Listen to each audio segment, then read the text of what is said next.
Monkey D. Luffy. What is the genius of his character? And why is his character so beloved? Before we answer that question, if you're a One Piece fan or an Avatar: The Last Airbender fan, or a fan of storytelling in general, on this channel we like to dissect stories and characters, find out the deeper meaning behind them, and see how we can apply it to our everyday life. Because what's the point of a story if we don't learn anything? So be sure to subscribe and leave a like if you do enjoy this video. So Monkey D. Luffy. He's a character that any author, much like myself, I am an author, you guys. Yeah, because I wrote a book. It's down in the description below. Check it out, you guys. Anyway, as an author myself, Monkey D. Luffy is a character that stands out. Monkey D. Luffy is a character that I think any author would love to write. Such a beloved character and such a genius one. Not genius in his thoughts or anything like that, but a genius in his morals and his strengths, in his personality. So what we're gonna do in this video is we're gonna go into the 3 key points that add up to one major key point that makes Monkey D. Luffy such a strong character. We're gonna do it writing wise, and then we're gonna do it just life wise. So the first thing that stands out about Monkey D. Luffy's character and that makes him genius is his consistency. As humans, consistency is something that we're attracted to.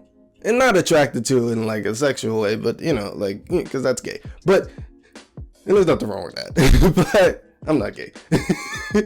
But, consistency is something that we're attracted to because there's security in consistency. There's security in knowing that if I come to you, you're going to give me exactly what I'm looking for.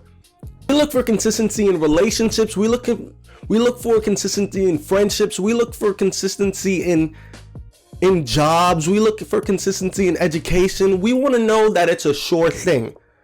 And if Luffy is anything, he's consistent. I remember in the first few episodes with Kobe, he was kind of like judging him a little bit. He was like, you spent so much time, you spent 2 years staying with this woman when you could have tried to escape and you could have been further along in your dream. And he was so baffled by that because it's like, dude, 2 whole years are gone and you're nowhere near your dream. I had to say 20 episodes later when they go to the Brontier with Sanji, he says the same thing when the guy wants him to stay there for a year in order to pay back his debts. He's like, no, I want to be king of the pirates. I've wasted so much time already. I'm not gonna just sit here and waste another year on my dreams. The most you're gonna get out of me is a week. And he's just consistent when you know that he's gonna be happy. You know what to expect from him. You know he's gonna be a hungry, starving dude that's gonna eat all the food. You know that when you go to One Piece, you're going to get that out of Luffy. And you know what happens when you make him angry, but we'll talk about that later. The second thing that makes Monkey D. Luffy such a lovable character is his genuine nature. I'm gonna use Kobe again for this example. We love genuineness about people. And the first thing that Luffy says to Kobe is like, dude, I hate people like you. Even when he went to Arlong Park and then like the big fishermen were just staring at him like, no, what's going on? And he just walked right past them. He was like, oh, hi guys, how you doing? He's just so down to earth. He wanted to go see something and he's gonna go see something. And then this last point that adds up to the overarching point is his passion and the fun that he has with his passion. See, the thing about Luffy is that if there were 2 ways to get to the One Piece, a super easy one where you just walk into there and you get the One Piece, you leave, you become the king of the pirates, and it's over. The journey's done. And then there was another option where you have to basically go all around the world, fight everybody, beat everybody, and then have an amazing journey. Which one do you think Luffy would pick? Obviously, he's gonna pick the second one. As crazy as that sounds, it's one of the things that we love the most about him. It's the fact that he's not just gonna take the easy way out. And his passion for wanting to be the king of the pirates, even though it's such a crazy dream and everybody looks at him like, yo, what's good with you? Like, that's, you gonna find a One Piece? You have like 5 crew members. So, and with his passion, it's so lovable because think about you following a teacher. You're not gonna follow a teacher that doesn't care about students, that hates kids. You're not gonna follow a pastor that says, hey, I hate reading the Bible. No, you're not gonna follow people like that. Those leaders in your life, you're not gonna follow them. You're not gonna gravitate to them. but you are going to follow the ones that love what they're doing. You are going to follow the teacher that loves students and that knows what he's talking about, that stays up to hours in the night to become a better teacher. Like, Nami had so much fun with the Straw Hats that she cried.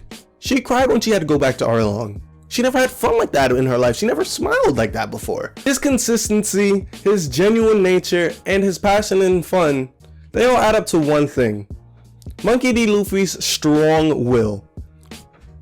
And this isn't, a strong will isn't something that's necessarily unique to Luffy in Shonen Jump, at least, because we see it all the time. We see Goku has a strong will. He wants to continue to just be the best and be stronger and stronger and have fun with it.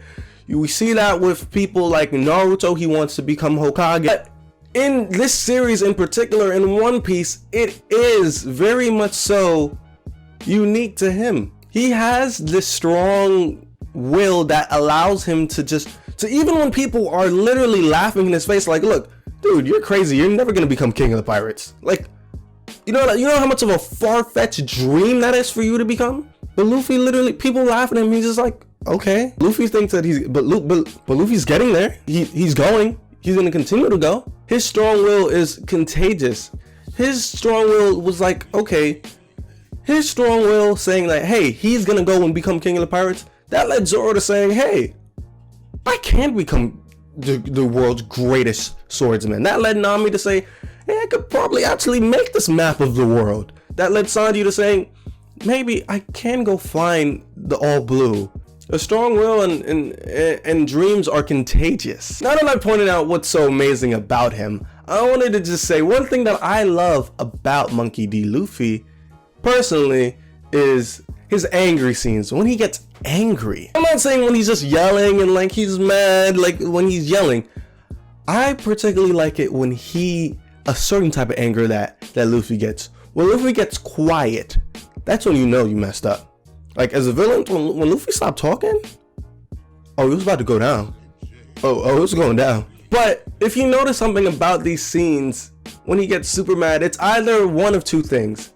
It's either when you mess with his friends, obviously, or when you break one of his beliefs. And that in and in itself is so powerful. Because like we said with the passion, and like we said, like a leader should be passionate. A leader should also be passionate about their beliefs as well. And when that's broken, he has no choice. It's his nature to become irate. It usually ends with a few scars on the villains, I'd say. So now that we're here, what can we learn from Luffy? I think something that we can learn from Luffy is to have a strong will, to have a strong belief in our dreams, and that even if we don't want to be something as far-fetched as the king of the pirates, like for me, I want to be a director. I want to direct movies. I want to write movies. I want to write books. I want to do stuff like that. I want to create. I can look at Monkey D. Luffy, see that it's a 900 episode journey he's on to becoming the king of the pirates, and not feel bad that like it might feel like forever, because 900 episodes feels like forever. And I can look at him and feel like, hey, it might feel like it's taking me forever to get to where I'm going, but look at him, Monkey D. Luffy. It's taking him 900 episodes to get to where he wants to go, and yet he still has a smile on his face. Yet he's enjoying the journey, not the destination. But he can always look at the destination and say, hey, look, I still want it. And as an author, we can study Monkey D. Luffy's character and add elements of his character into ours and make them a wonderful character.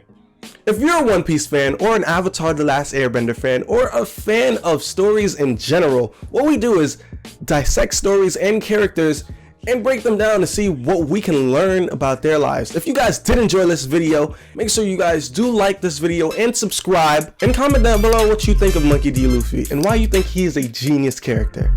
Peace out, Girl Scout. Braze, it's been Brizzly.